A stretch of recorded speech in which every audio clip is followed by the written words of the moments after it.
So as of just moments ago, we learned that the judge sided with Oregon, California, and Portland. What was your reaction to hearing that? I guess it was expected. I mean, it was possible that she might have granted the preliminary injunction simply to have more time, keep the status quo, and that it was not necessarily leading to this result, but really everything in it kind of suggested she was going to come out this way. And there have been a lot of talks because on Sunday when that ruling came down, she said that she was siding mostly with Oregon. It appeared in Portland and California. Do you expect the Trump administration to appeal? Do you think that's likely? I think it's 100%. I think they said they were going to. Either side would have appealed no matter what. So yes. And so how does this legal battle here compare to what we saw in California, the similar nature? Well, now this case has had a full trial. I mean, it seemed abbreviated, only 3 days, but an actual trial. So everything we were dealing with before, the TRO, is all sort of the very beginning of the process, trying to keep the status quo while litigation proceeds, which normally would take several months, if not a year, and we've compressed it all really closely now. But the trial is ultimately what the district court is there for. So now the difference is, instead of having the TRO be decided on paper, meaning affidavits, people just write under penalty of perjury, but they just write out what it is that they saw, believed, and so on. There's no cross-examination of paper. But at the trial, we have witnesses testifying, so you can judge their credibility and their demeanor. In this case, Judge Immergut was the fact finder as well. So she got to see every witness testify. And so when one witness, say the Portland police officer, testifies, there are protests, but they're mostly not violent. Everything's under control. And then somebody from the Trump administration testifies, no, this is we're in fear of our lives. Who do we believe?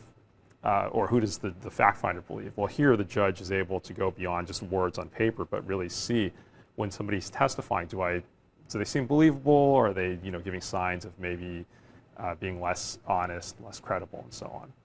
So that's important because we're wondering, can the president do this, right? That's what everybody's wondering. Well, this is, can the president nationalize and deploy the National Guard in these circumstances?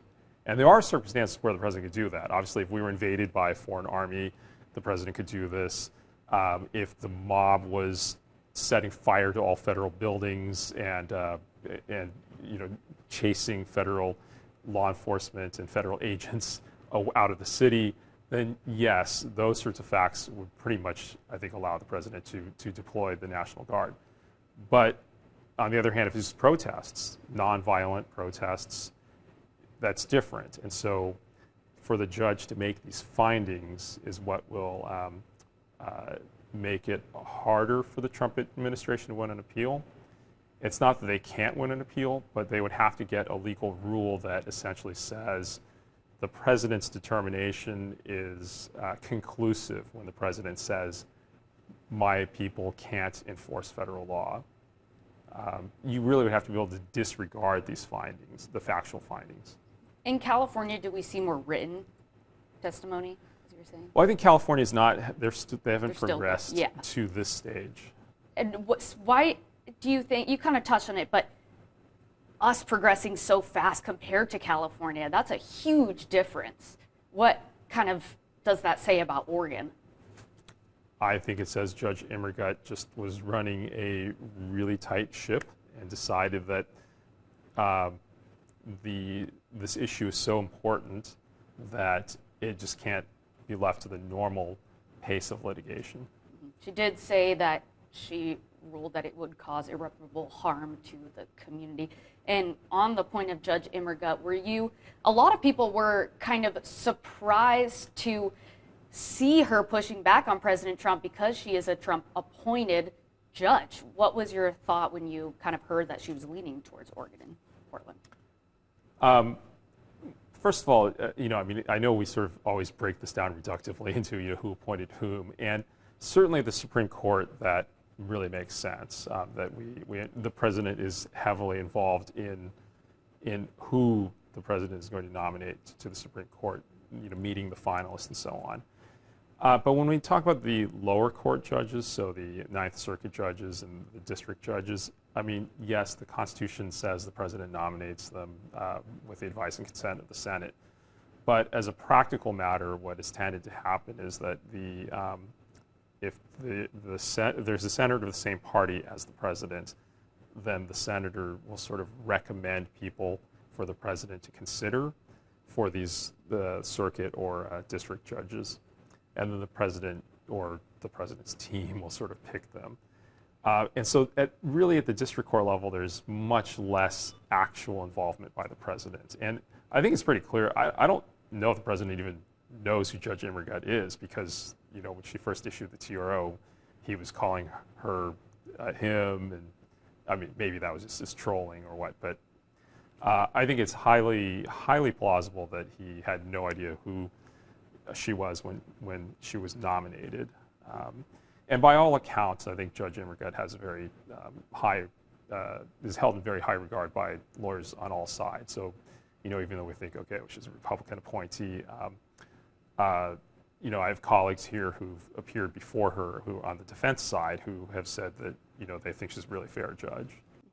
Okay, so that's the last thing. So I guess she's keeping it, she's separating out the nationalization part from the deployment part.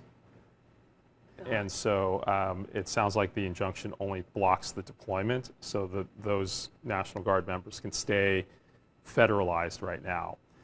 My guess is that she knows this is going right up to the Ninth Circuit immediately, and the Ninth Circuit may, even if she ordered the troops to be demobilized, which would technically be, I think, what would be required if the president has no authority under Title 10, 12, 406, then the president not only cannot deploy the troops, but cannot nationalize them. So I think the injunction should apply to both. But I think if she did that, as soon as the Trump administration appeals, the first thing they're going to do is to ask the Ninth Circuit to stay her entire injunction. And based on what we saw with the TRO, we would expect there would be an immediate administrative stay on the nationalization piece of it anyway. So I think my guess is she's just figuring, okay, well, that's a done deal. I mean, I think the idea here is that, there's a lot of back and forth between what she's doing and what the original Ninth Circuit panel did. And the people caught in the middle are the National Guard members. So, for them in their ordinary lives, they're doing their civilian jobs, and then there's 2 weeks out of the year that they report for training and so on, unless they're called up. Okay, so now they're called up, so they have to make arrangements at their jobs, and then they show up for the mobilization part of it. And then if they're told that, oh, actually you can't be nationalized, then that means that, okay, they go back to their jobs and they have to say, okay, well, now we're ready to work again. But if the next day the Trump administration appeals and gets a stay or something, and now they're mobilized again, so now they have to say to their civilian jobs, oh, sorry, we thought we were back, but now we're not back. It's very disruptive. I mean, it's not great that they're just hanging out on the coast, just wondering, what are we doing? It's not great for the taxpayers that, okay, we're having to pay for them as United States taxpayers for them to be federalized right now. But I think it's ultimately probably less disruptive to the National Guard members that at least they know for now, until this whole thing ends, you're in this nationalized state. You're not going to be going back and forth. Probably better for mental health Yes. and well-being. Yes. And going back, talking about the TRO, the preliminary injunction, a lot of us have been talking, there's a lot of confusion between the two. Do you mind kind of clarifying exactly what the TRO was in this, or several in this instance, in the preliminary injunction? Okay.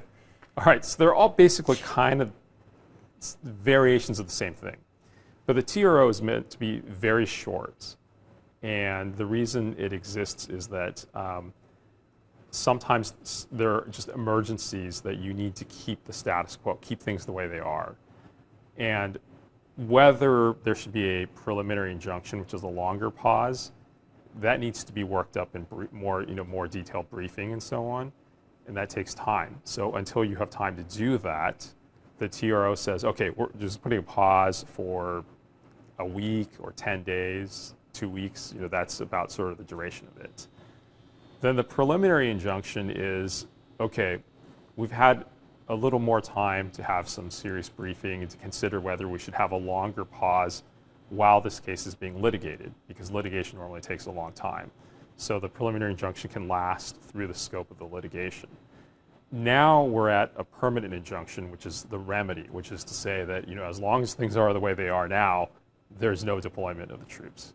And so I know this kind of put the TRO kind of in moot. We don't know, it was just kind of there. What happens next for the TRO?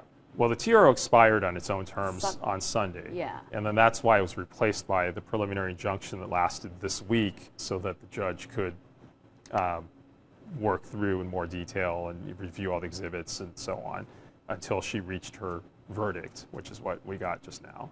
So it's all just trying to keep the order in whatever means necessary. Yes. If and when the Trump administration appeals, it seems it's probably right now. Yeah, probably. How long do you foresee this legal battle playing out? Normally this would take a long time, but everything in this case has been so compressed. So I would think, well, the other piece of it that's hanging out there is the Ninth Circuit en banc, which, remember, so first there's the TRO, then a panel, 3 judges of the Ninth Circuit were going to kill the TRO, and then that went up to the en banc Ninth Circuit. And we haven't heard from the en banc. Now, technically, I think what they're deciding is moot because the TRO expired, but that's easy. They should just simply dismiss the appeal, and they haven't. So I'm wondering if the en banc court is maybe still going to issue some ruling, and if it does, that ruling would actually be binding on the next piece of the appeal. And what ruling would that be? It could provide more clarity about the legal standard. So one of these questions is how much deference is the president owed? And the case Newsroom they're talking about is also a Ninth Circuit case out of LA, also a 3-judge panel. So the en banc court could nuke that opinion if they wanted and replace it with something that says, well, yes, the president is owed deference, but not this much deference. Or it could offer some clarity about what rebellion means, or what it means that federal agents cannot enforce the law. It's a very, we were calling it kind of a spider web because there's so many different pieces to it. Have we seen anything like this in Oregon's history? I mean, I don't warrant it's never happened, but I have to say, just since I finished law school, I don't think I've seen this kind of parallel proceedings going on.